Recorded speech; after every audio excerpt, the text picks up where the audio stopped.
Alright, how you doing, wrestling fans? How you doing, trading card fans? This is Jonathan Ray, and these are the 1985 WWF trading cards. This is the one and only Tito Santana. I love Tito Santana. And now, one thing, since we have this card turned over, I want to show you and I want to tell you about. Back in the day, back in 1985, trading cards were still pretty much called bubblegum cards, I believe. And I'd have to see the actual wrapper to tell you. So anyways, and I could kick myself because I didn't keep any of the wrappers. I didn't keep any unopened packs. The world of trading cards is kind of different. Now we know, or at least now as an older person, I know so much more than of course I did as a younger person. So anyway, Tito Santana was from Tacula, Mexico, and he weighed in 244 pounds. But the thing I want to show you is right there. You see that kind of like a triangular stain right there on the writing? So anyway, I'll read the writing for you. Tito was one of the most popular World Wrestling Federation Intercontinental Champions. He lost the belt to Greg Valentine. Many say unfairly. Fans would love to see Tito take it back. Tito is a former pro football player. Wow, I did not know that about Tito Santana. That rocks. But anyway, that little triangular, that stain right there on the card, those came from when the stick of bubblegum would stick to the card. I hated that, and I'm so glad that they stopped putting gum in trading cards. When Michael Jackson's trading cards came out, his actually had his sticks of gum were like in wrappers, and I mean they were really done well professionally. And anyway, that's what. So if you notice some of the older trading cards, it's because they were bubblegum cards, and there used to be a stick of bubblegum would come in. Now a lot of them, they had this powder stuff on them, like, I don't know what kind of powder it was, starch or something. I don't know what kind of powder it was, but it was probably from keeping the gum from sticking. So there's that Tito Santana card. But don't get too upset to the fact that there's a stain on it, because I have another one, and of course I have yet another one. I love Tito Santana anyway, so I don't matter. Tito cracks me up. Not Tito himself, but Jesse Ventura used to call Tito Santana, "Hey, there's Chico." Call him Chico, and he used to just kill me. Some of the stuff they got away with back in the day of early wrestling. I love professional wrestling. I'm a big fan. Now comes to one of everyone's favorites. Everyone's favorite. Hulk Hogan's favorite. Yours and mine. Hillbilly Jim.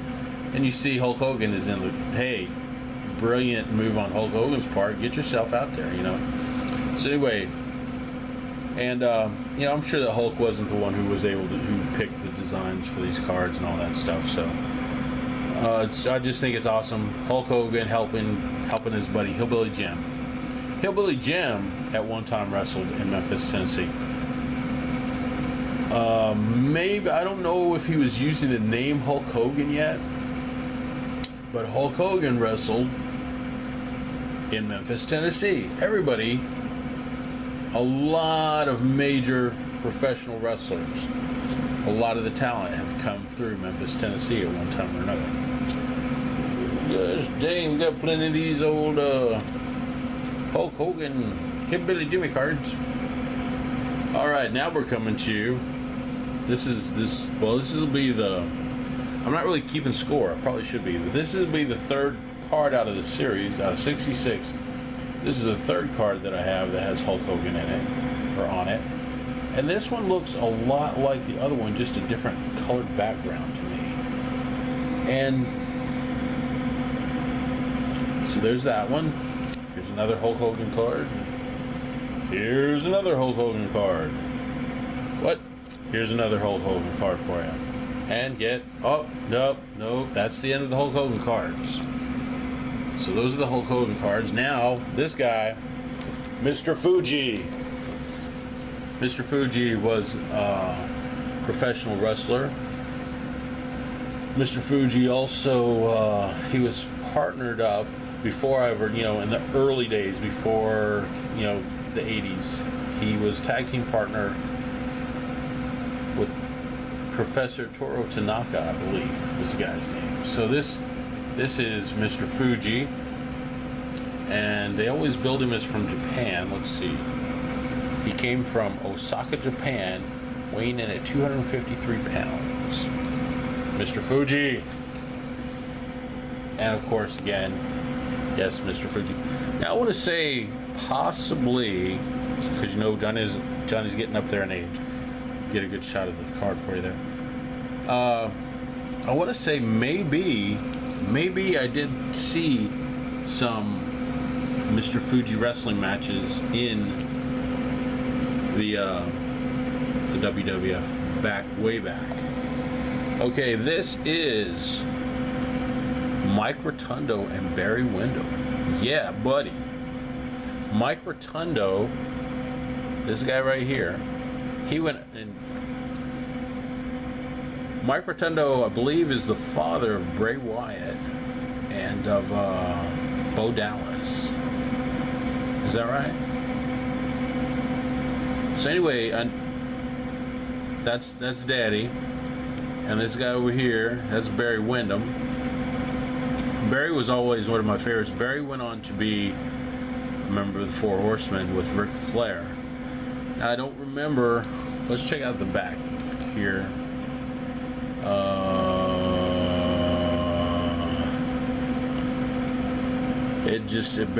Mike Rotundo, Barry Windham.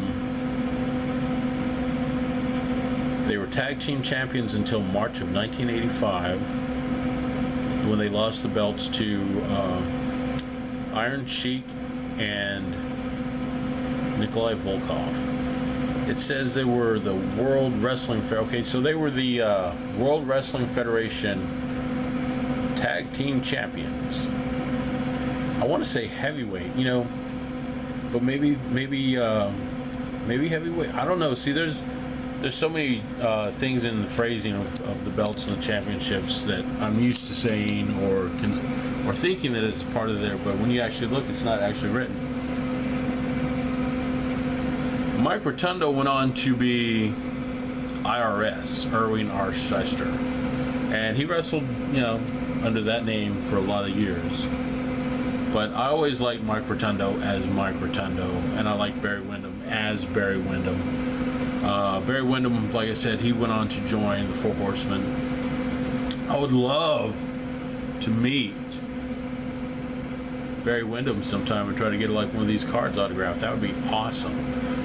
Hopefully one day I'll get to see Barry Windham in a convention. This gentleman right here, Moondog Spot. Believe it or not, now I live in Jonesboro, Arkansas, and I believe Moondog lived somewhere in this area. Now I personally saw Moondog wrestle, but when I saw Moondog wrestle, he was with he was with the Moondogs, but he was wrestling at the Mid-South Coliseum in Memphis, Tennessee. And this gentleman, a lot of respect to this guy, did an awesome job as the Moondogs. And now this is Moondog Spot here. Now if you look over there, that I believe that is Moondog Rex, but this is Moondog Spot. And I want to say, I'm not 100% sure, but I believe Chris Booker knows Moondog Spot. So if I ever get an opportunity, hopefully Chris has one of these cards, but if I ever get the opportunity, I'd love to see if he needs one of these cards. So Moondog Spot was from parts unknown, baby. Hey, I'm from there myself. And he weighed in at 302 pounds. One of the two Moondogs, the other is Rex, okay? Spot is a mysterious wrestler. He and Rex carry bones into the ring. No one knows why. Fans do know, however, that the Moondogs seldom fight fairly. The Moondogs were vicious. The Moondogs, if you saw the Moondogs, guess what? You're going to see some blood, baby. But yeah, I got to see the Moondogs several times in Memphis, and it was always awesome. A lot of times they're going against Jerry the King Lawler. I want to say one of the times I saw him, maybe perhaps the Moondogs were going against Jerry the King Lawler and Austin Idol. I have a lot of Moondog spot cards right there. Then we have Chief J. Strongbow. Chief J. Strongbow, ladies and gentlemen. Chief J. Strongbow, 253 pounds, from Pawhuska, Oklahoma. Chief J. Strongbow is a veteran wrestler. He uses many ancient American and Indian tricks in the ring. The Chief has long been a favorite. Chief J. Strongbow. I've always liked the Native Americans wrestlers. I'm pretty sure I've got Native American in my blood, and because for the simple fact that I'm Heinz 57, I'm mixed with just about everything. But here is Chief J. Strongbow. Now, I don't really remember too many matches with Chief J. Strongbow, but I do remember Tatanka. I love Tatanka.